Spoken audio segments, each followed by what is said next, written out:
Pertama-tama saya ingin mengucapkan selamat kepada para wisudawan-wisudawati yang telah melalui perjalanan yang tidak mudah, yang tadi sudah kita dengarkan penuh dengan air mata, ayat per ayat yang selalu dihafalkan setiap hari di Pondok Pesantren Miftahul Huda. Itu merupakan perjuangan yang luar biasa yang harus kita apresiasi sampai detik ini. Hari ini kita tidak hanya sedang melepas para penghafal Al-Quran, tetapi kita juga sedang menyambut generasi yang akan menjadi penjaga cahaya di era gelap informasi.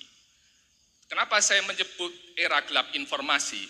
Karena di zaman sekarang, informasi membanjiri kita setiap hari, sampai kadang kita tidak tahu mana yang benar, mana yang salah, terus membanjiri, menjejal-jejalkan informasi ke diri kita lewat sosial media, lewat media digital, dan sayangnya tidak semuanya itu positif, ada juga yang negatif.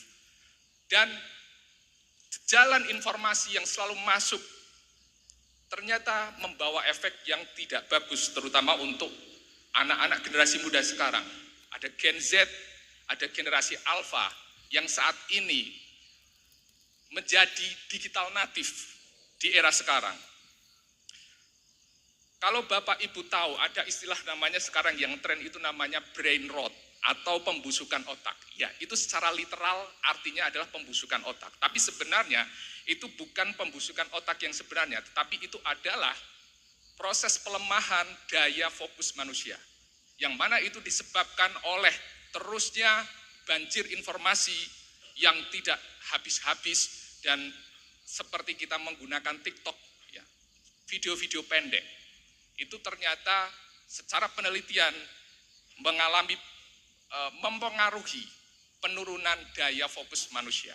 Bahkan Microsoft pernah melakukan penelitian bahwa ikan mas itu jauh lebih bagus fokusnya dibanding manusia modern saat ini. Kalau manusia modern saat ini itu fokusnya hanya bisa 8 detik, tetapi ikan mas bisa 9 detik. Itu menurut penelitian dari Microsoft. Nah, ada seorang profesor dari Cambridge University, namanya Alan Bradley. Beliau adalah ahli psikologi. Beliau mengenalkan konsep yang namanya adalah working memory, atau kalau dalam biologi itu disebut sebagai prefrontal cortex, yaitu otak yang ada di daerah depan di dahi. Ya, jadi prefrontal cortex ini merupakan otak bagian yang digunakan untuk fokus, digunakan untuk mengambil keputusan, digunakan untuk berpikir secara logika.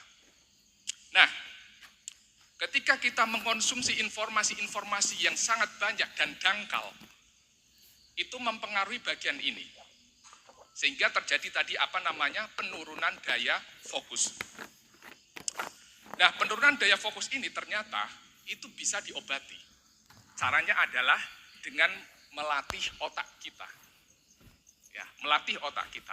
Dan yang luar biasa adalah ketika seseorang menghafalkan Al-Quran, itu mengaktifkan bagian-bagian otak di dalam prefrontal cortex ini. Nah, Alan Bradley itu membagi prefrontal cortex itu menjadi 3 bagian. Yang pertama adalah bagian yang namanya phonological loop, yaitu bagian phonological loop, yaitu bagian yang memproses audio atau suara. Dan bagian ini aktif ketika kita menghafalkan Al-Quran dengan cara mengulang-ulang ayat, dengan cara melafalkan, dengan cara mendengarkan, bagian ini aktif. Dan kemudian bagian yang kedua adalah ada yang namanya visuospatial sketchpad. Jadi visuospatial sketchpad ini adalah bagian yang mengenali gambar visual. Dan gambar visual ini itu aktif ternyata ketika kita mengingat letak posisi ayat di dalam Al-Quran. Dan bagian ini juga itu kenapa kita itu susah menghafal Quran apabila berganti Al-Quran. Karena ketika kita berganti, awal hari ini kita menggunakan Al-Quran ini, besoknya berganti ke Al-Quran ini, biasanya itu akan mengganggu. Nah, bagian prefrontal cortex yang ada di visuospatial sketchpad ini, itu yang terganggu. ketika kita berganti Al-Quran. Kemudian yang ketiga, ini adalah bagian yang paling sentral, makanya disebut sebagai sentral eksekutif, yaitu bagian para pemikir, bagian para pemimpin, para pejabat yang mengambil strategi, logika, dan lain sebagainya, itu menggunakan otak bagian ini, yang disebut sebagai sentral eksekutif. Dan ternyata bagian ini itu aktif ketika kita memastikan tajwid yang kita baca itu tidak salah. Tajwid yang kita baca itu benar. Dan strategi mengatur di dalam otak bagaimana agar ayat yang kita baca dari surat Al-Baqarah tidak nyasar ke surat Al-Imran. Jadi strategi seperti itu yang kita pakai di dalam otak itu berada di dalam area sentral eksekutif. Jadi sebenarnya ketika para hafid, para hufat yang sedang menghafalkan Al-Quran, ketika bermurojaah, itu sebenarnya sedang berolahraga. Ya, berolahraga menguatkan bagian tadi prefrontal cortex ini. Nah, sebenarnya ada cara lain untuk menguatkan ini, yaitu dengan menghafalkan, tidak harus Al-Quran. Tetapi yang paling luar biasa sebenarnya adalah menghafalkan Al-Quran. Selain karena kita menghafalkan kalamullah yang bukan buatan manusia, ternyata Al-Quran ini memiliki kelebihan yang tidak bisa dibandingkan dengan cara hafalan yang lainnya. Yaitu, Al-Quran dibuat menggunakan bahasa Arab. Ditulis menggunakan bahasa Arab. Ada alasan dibalik kenapa Al-Quran ditulis menggunakan bahasa Arab. Yang pertama, karena bahasa Arab itu merupakan bahasa yang memiliki kosakata terkaya di dunia, yaitu memiliki sekitar 12 juta kosakata dari akar kata maupun sampai turunan-turunannya. Ya, ada 12 juta mufrodat di dalam Al-Quran. Dan ini yang membuat variasi ini semakin unik, ya, semakin kompleks, yang akhirnya menantang otak kita untuk berlatih terus-menerus. Bandingkan dengan misalnya bahasa Inggris itu hanya memiliki kosakata sekitar 1 juta, bahasa Indonesia itu hanya memiliki kosakata sekitar 127.000 kosakata. Itu kenapa Al-Quran tidak bisa diterjemahkan begitu saja mentah-mentah ke dalam bahasa Indonesia. Karena jumlah kosakata yang jutaan ini kalau diterjemahkan dipaksa ke bahasa Indonesia itu terdengar aneh. Terdengar aneh, kadang tidak mengena di makna yang sebenarnya. Itu kenapa Al-Quran selalu dijaga walaupun diterjemahkan kemana-mana selalu menggunakan bahasa Arab. Hadirin sekalian rahimakumullah. Kita hidup di era gelap informasi. Era disinformasi di mana batas antara fakta dan opini itu sudah blur, sudah tidak jelas. Satu video diedit itu bisa mempengaruhi persepsi jutaan orang. Apalagi sekarang sudah eranya artificial intelligence, di mana kita bisa membuat video-video menyerupai seseorang, suaranya, rupanya. Yang mana itu? Kita apabila mendengar suara kiai, kita sekarang tidak bisa memastikan itu suara kiai atau suara AI.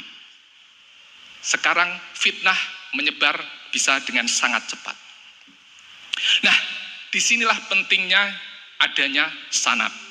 Sanad merupakan sistem verifikasi tertua di dunia yang memastikan bahwa apa yang kita pelajari, apa yang kita baca, apa yang kita hafalkan itu terhubung kepada Rasulullah SAW.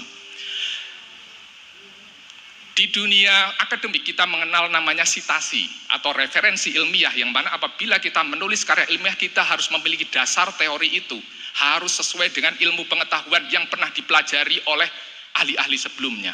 Kalau di era teknologi, dunia teknologi itu kita mengenal istilah ada namanya blockchain. Blockchain itu memiliki konsep yang sama, mirip dengan sanad. Karena blockchain ini itu memastikan setiap transaksi digital itu bisa diurut sampai ke pucuknya. Istilahnya transaksi digital saat ini itu bisa diurut sampai ketika pertama kali blockchain diciptakan. Nah, antara sanad dengan blockchain itu memiliki prinsip yang sama, yaitu apabila satu mata rantai ini putus atau rusak, maka runtuhlah validitas keseluruhan sistem. Nah, itu memiliki konsep yang sama. Nah, itu kenapa? Karena sanad inilah Al-Quran itu tidak memiliki versi lama, versi baru, Al-Quran versi King James, Al-Quran versi King Jordan, Al-Quran versi King Salman, tidak ada. Al-Quran hanya ada satu. Ya. Kalau kita tahu sendiri bahwa ada Injil, itu memiliki banyak versi. Total ada 20 versi. Yang diakui itu ada 4. Ada Injil versi Matius, Injil versi Lukas, Injil versi Yohanes, ada Injil versi Markus. Dan masing-masing ini itu memiliki sumber masing-masing. Tetapi Al-Quran hanya ada satu. Dari dulu sampai sekarang tidak ada yang berbeda, tidak ada yang berubah. Itulah hasil dari sanad keilmuan dan hasil dari para hufat yang sudah menjaga Al-Quran sedemikian rupa. Sampai detik ini Al-Quran tidak pernah berubah. Tadi sudah dibacakan juga sanadnya. Karantina tahfidz Al-Quran memiliki sanad yang sampai ke Rasulullah SAW. Hadirin sekalian rahimakumullah. Upacara kelulusan hari ini bukanlah akhir dari proses, tapi justru awal dari fase baru, yaitu fase pengamalan. Nanti ketika santriwan-santriwati lulus dari sini, jangan lupa untuk selalu menerapkan nilai-nilai Al-Quran, karena itulah bagian yang terberat setelah kita berhasil menghafalkan Al-Quran. Dan alhamdulillah, karantina tahfidz Al-Quran sudah menekan MOU dengan Universitas Sains Al-Quran Jawa Tengah. Lulusannya mendapatkan beasiswa di seluruh fakultas. Kepegangan. Dan alhamdulillah juga tadi sudah disaksikan lulusannya karantina tahfidz, ada yang sudah masuk di Polri, berdinas di Polda, dan ada juga teman-teman kita yang sudah kuliah di Yordan, di Maroko, dan di Sudan. Sekali lagi selamat bagi para wisudawan penghafal Al-Quran. Semoga menjadi penjaga cahaya di era VUCA seperti ini. Yang terakhir, saya ingin membacakan sebuah puisi yang saya tulis tadi siang. Puisi ini spesial saya bacakan untuk wisuda malam ini. Hafal 1 bulan cukup, murojaah seumur hidup. Karena Al-Quran tidak dihafalkan untuk dikenang, tetapi dihidupkan untuk menjadi penerang. Cahaya itu tidak lahir dari lini masa, tetapi dari ayat yang hidup dalam diri para penjaganya.